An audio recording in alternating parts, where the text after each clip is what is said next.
We'll bring you more of that report a little later. But less than 2 weeks into Russia's invasion of Ukraine, and the country's people and armed forces have mounted a staunch resistance against Russia's forces. Russia is seen as having made less progress than it expected. Still, analysts say Russia is likely to win in Ukraine and have drawn out various scenarios for what comes next. Well, according to, and that's of course what a lot of people are saying. But let's find out what Professor of International Law and Diplomacy, erudite scholar, is retired, but he is definitely not tired. Professor Oyebode, he joins us now from Lagos virtually. Thank you for joining us on the program. You're welcome. Professor, what do you make of Russia's assault in Ukraine so far? Was this also an invasion that you anticipated? Well, actually, the Russian invasion into the Ukraine is most unexpected because the Ukrainians and the Russians are both Slavs. And I call the Ukrainians cousins of the Russians. So it's most shattering and embarrassing that Putin could order guns on Ukrainians because of a misunderstanding or because of geopolitics. I lived in the Ukraine 50 years ago.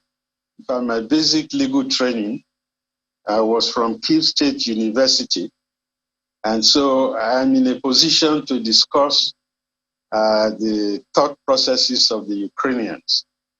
The Ukrainians are very nationalistic, and I remember my experience of certain Ukrainian professors coming to classes in their traditional costume, giving lectures in Ukrainian, which we never understood, not caring that we did not understand what was going on. The Ukrainians saw us as Moscow's children, and their attitude really was that of Ukrainian nationalism. A week or so ago, I saw the American consul on TV wearing a Ukrainian blouse. And many Nigerians will not get the symbolic meaning of that particular effort.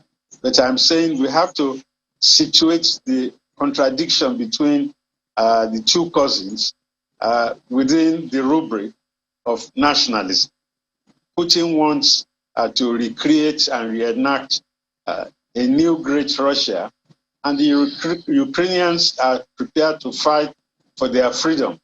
That's why you notice that people have been celebrating and congratulating the Ukrainian spirit, their fighting spirit. They never say die spirit, despite the power of great Russia. Now, of course, the world cannot just stand idle by and allow genocide be perpetrated on the Ukrainians. I'm glad that Nigeria has been able to move Nigerian students away, especially from other parts of the territory where they have come under increasing suffering. But I think we have to properly understand what is going on in order to analyze correctly the situation. You mentioned 50 years ago. The Ukraine that you knew of 50 years ago and the Ukraine now that wants to be a member of EU, that wants to join NATO, are they the same, one and the same? No, definitely not.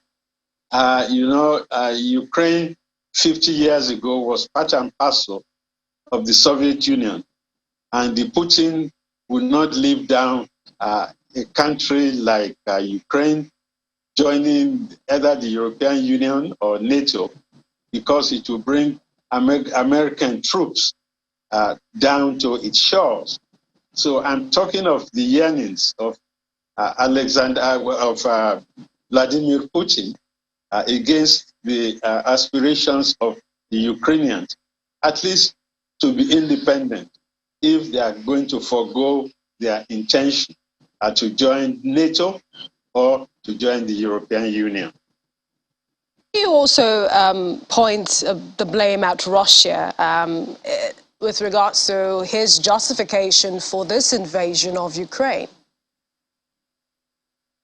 Now, one can't justify the massive force which Putin had unleashed on the Ukrainian people. It's as if there's not going to be a tomorrow. I think the invasion is ill-advised, short-sighted, and most callous. My knowledge of international law informs me of the Geneva Conventions, of which the Russians are well aware of.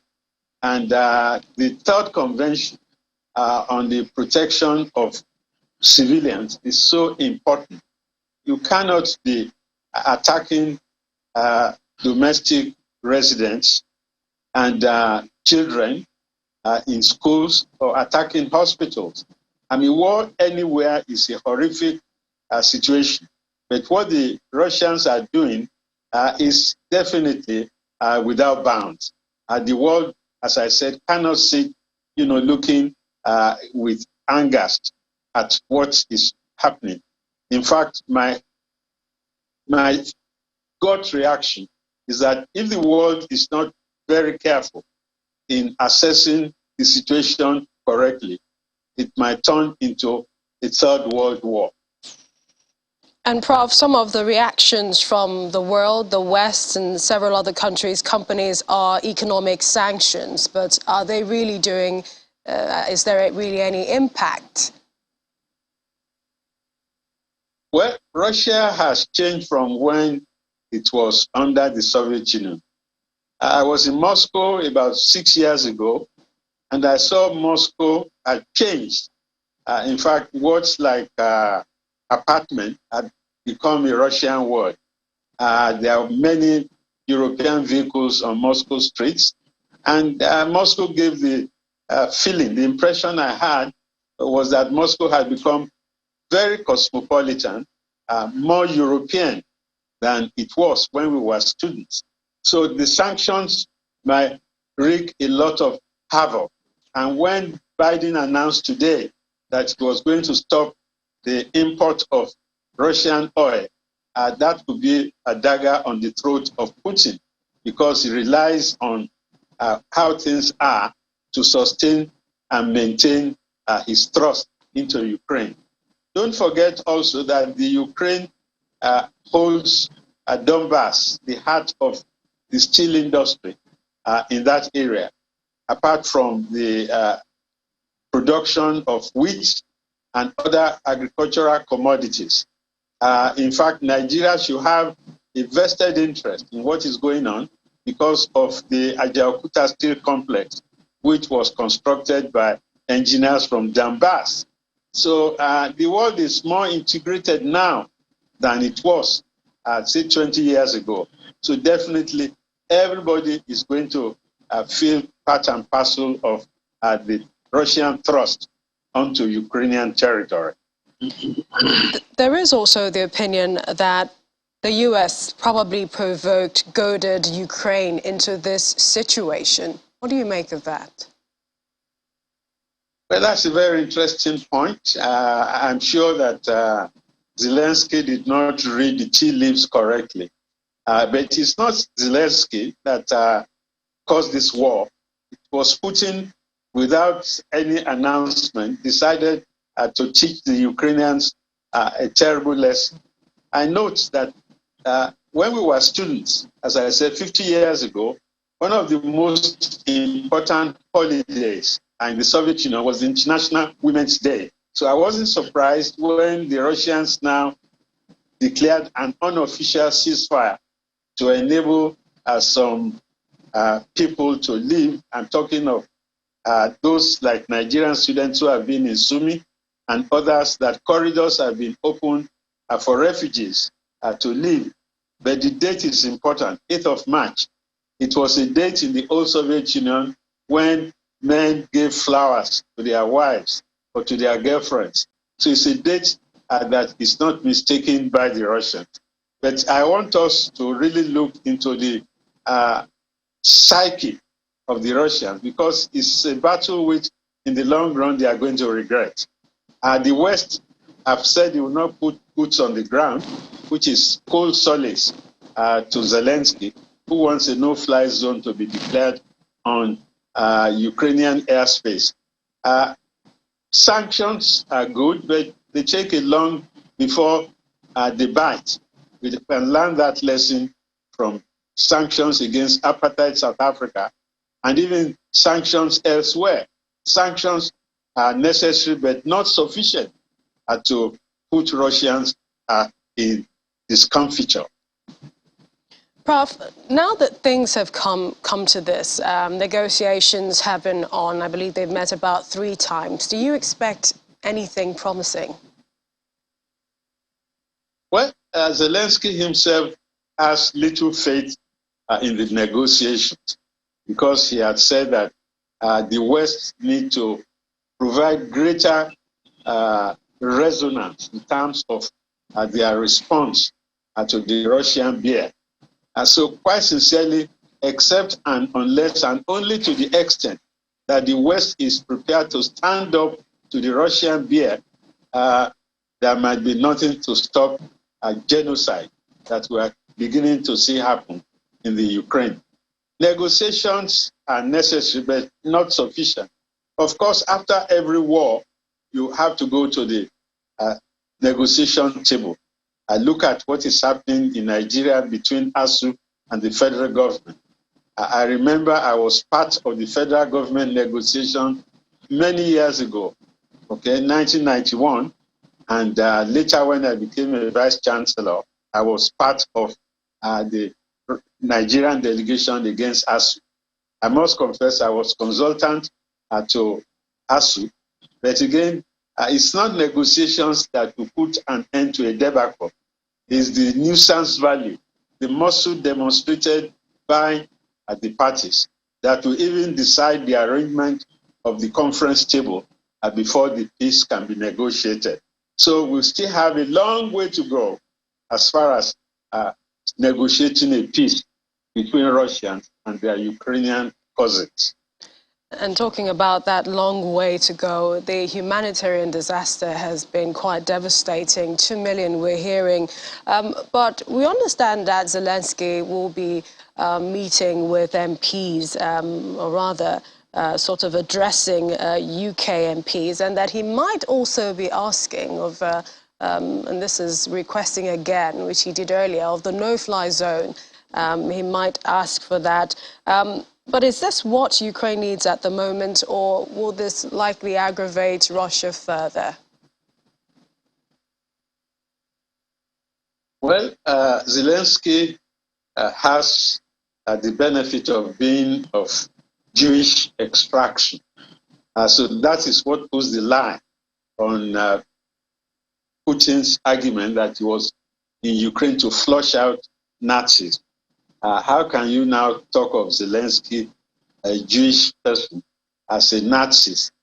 In fact, the joke was not lost on people that the Russians attacked Badia, which is a remembrance zone in Kyiv for massacre of Jews and Roma people by the Nazis.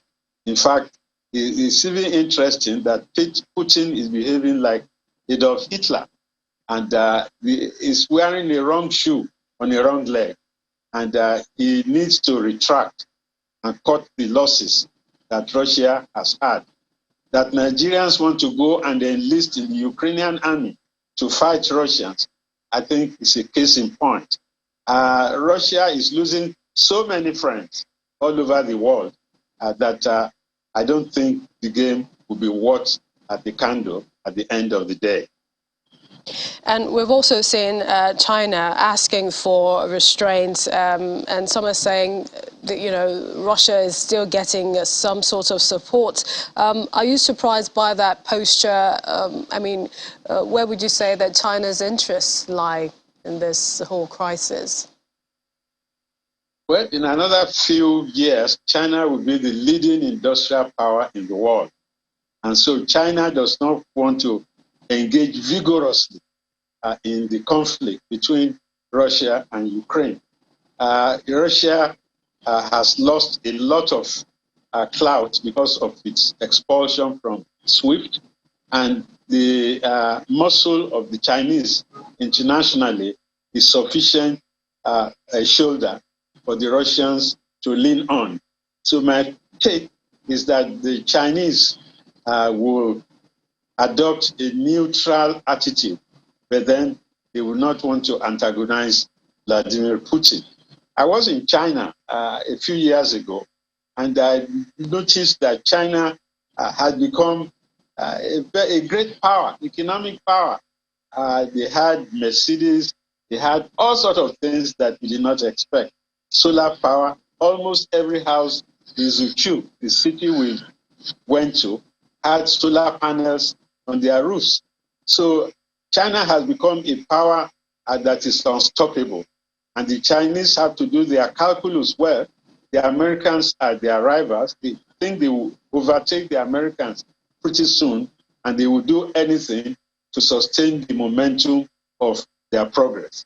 I mean, China is a superpower, a global power, and a space power.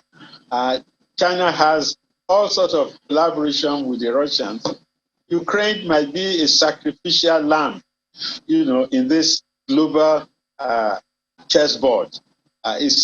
Ukraine, unfortunately, is going to lose the war if the Russians unleash their full power. That is why I'm really a little bit worried about not launching ourselves into World War III.